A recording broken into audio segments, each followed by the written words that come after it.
දවසක් ටීචර් කෙනෙක් උගන්වනවලු සිංහබාහු නාට්‍ය ඉස්කෝලේ. ඉස්කෝලේ පන්ති කරගෙන හිටගන්න උගන්වනකොට ළමයෙක් නිදිලු පන්ති ඔළුව ගහලා. ටීචර්ට මල පැනලා දැන් අර වගේ රස්සක ඉන්න එකේ ටීචර් මල පැනලා නැගිටිනවා. ඔය නිදාගෙන ඉන්න එක. ඔය නිදාගෙන නැගිටිනවා. කවු සිංහබාහු නාට්‍ය ලිව්වේ කියනවා කියලා කිව්වා. දැන් යාළුවා දන්නවා මූට ගුටි කන්න වෙනවා ටීචර්ගෙන් කියලා ඌ මනුස්සකමට හව කට්ටෙන් එන්නලු අරුට. නැගිට සරච්චන්ද්‍ර කීපන් සරච්චන්ද්‍ර කීපන් කියලා අයිනවලු හව කට්ටෙන්. අරු නැගිට සරච්චන්ද්‍ර කියලා වාඩි වුණා.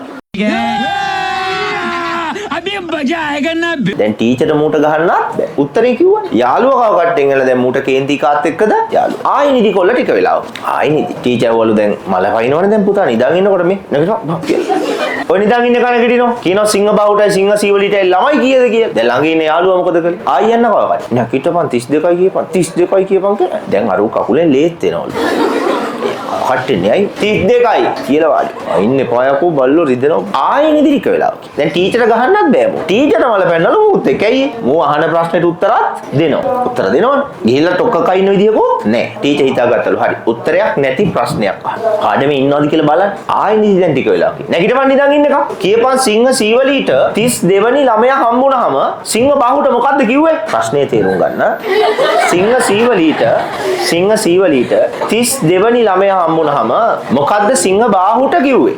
යාළුවා උත්තරයක් නැහැ කමන්නේ ගුටි ගන්න එකෙන් බේර ගන්නවා කියලා ඇන්නලු කව කට්ටි. අරුට මල පැන්නා නැගිට පන්ති ඔක්කොම පෙරලගෙන. තෝගේ ළඟ තියෙන එකෙන් ආයි මට ඇන්නොත් මන් තෝ මරනවා.